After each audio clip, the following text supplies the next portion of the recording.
6 மாத குழந்தைக்கு solid start பண்ணதுக்கப்புறம் தர்ற மாதிரி ஹெல்த்தியான 2 கஞ்சி தான் பார்க்க போகிறோம். ஃபஸ்ட்டு ராகி கஞ்சி. அதுக்கு 3 ஸ்பூன் ராகியை ஒரு நைட்டு ஃபுல்லாக நல்லா ஊற வச்சு எடுத்துக்கோங்க. ஊற வச்சிங்கன்னா அதுக்கு மேலே இருக்க தோல் எல்லாமே தனித்தனியாக பிரிஞ்சு வந்துடும். இப்போது ஊறின ராகியை ஒரு 2-3 டைம் நல்லா கழுவி எடுத்துக்கிட்டு ஒரு மிக்ஸி ஜாரில் ஆட் பண்ணிக்கோங்க. அது கூடவே கொஞ்சம் தண்ணியும் ஆட் பண்ணி நல்லா அரைச்சி எடுத்துக்கோங்க. அரைச்சதை இந்த மாதிரி ஒரு வடிகட்டி வச்சு வடிகட்டினீங்கன்னா உங்களுக்கு ராகி பால் தனியாக கிடைக்கும்.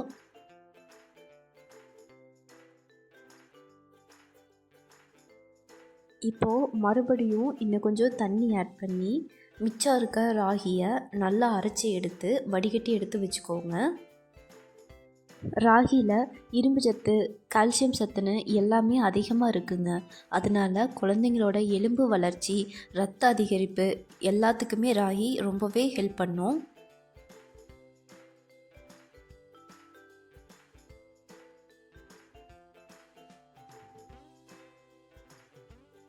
இப்போது பார்த்தீங்கன்னா உங்களுக்கு தெரியும், இந்த மாதிரி ராகி பால் உங்களுக்கு தனியாக கிடச்சிருக்கும்.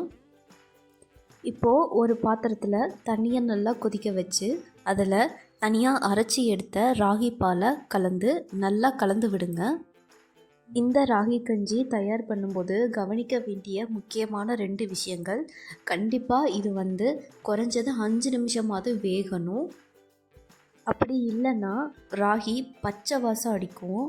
அதுபோக குழந்தைங்களுக்கும் மலச்சிக்கலை உண்டாக்குறதுக்கு வாய்ப்பு இருக்குது. இன்னொன்று, ரொம்ப லோ ஃப்ளேமில் வச்சு கைவிடாமல் கலக்கிட்டே இருக்கணும், இல்லைன்னா கட்டி பட்டுரும். பாருங்கள், இந்த மாதிரி நல்லா ராகி வெந்து உங்களுக்கு ஒரு கஞ்சி பதத்தில் கிடைக்கும். அவ்வளோதாங்க. ஆற வச்சு ஒரு பாத்திரத்துக்கு மாற்றுறீங்கன்னா ராகி கஞ்சி ரெடி. பாருங்கள், உங்களுக்கு தெரியும்னு நினைக்கிறேன். ராகி கஞ்சி இந்த மாதிரி ஸ்பூனில் இருந்து எடுத்தால் தண்ணி மாதிரி விழணும்.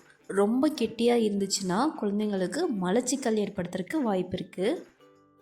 இந்த கஞ்சியை ட்ரை பண்ணி பார்த்துட்டு எப்படி இருக்குன்னு கமெண்ட்ஸில் ஷேர் பண்ணுங்கள். அடுத்து பார்லி ரைஸ் கஞ்சி. அதுக்கு 3 ஸ்பூன் பார்லி அரிசியை இந்த மாதிரி 2-3 டைம் தண்ணியில் நல்லா கழுவி எடுத்துக்கோங்க. இப்போது அடுப்பில் ஒரு கடாய் வச்சு அது நல்லா ஹீட் ஆனதுக்கப்புறம் கழுவி எடுத்த பார்லி அரிசியை அதில் ஆட் பண்ணி நல்லா வறுத்து விடுங்க. ஆரம்பத்தில் அரிசி கொஞ்சம் அடி பிடிக்கிற மாதிரி இருக்கும். ஆனால் நீங்கள் கிளறி விட அதில் இருக்கிற தண்ணியெல்லாம் சுண்டி பார்லி அரிசி நல்லா வறுத்து வரும். பாருங்கள், உங்களுக்கு தெரியும்னு நினைக்கிறேன். அரிசி நல்லா இந்த அளவுக்கு வறுக்கணும். இப்போது வறுத்த பார்லி அரிசியை ஒரு மிக்ஸி ஜாரில் மாற்றிட்டு பவுடர் பண்ணி எடுத்துக்கோங்க. பார்லி அரிசி பவுடர் 2 ஸ்பூன் எடுத்துக்கோங்க. அதில் தண்ணி விட்டு நல்லா கட்டி இல்லாத அளவுக்கு கரைச்சி எடுத்துக்கோங்க.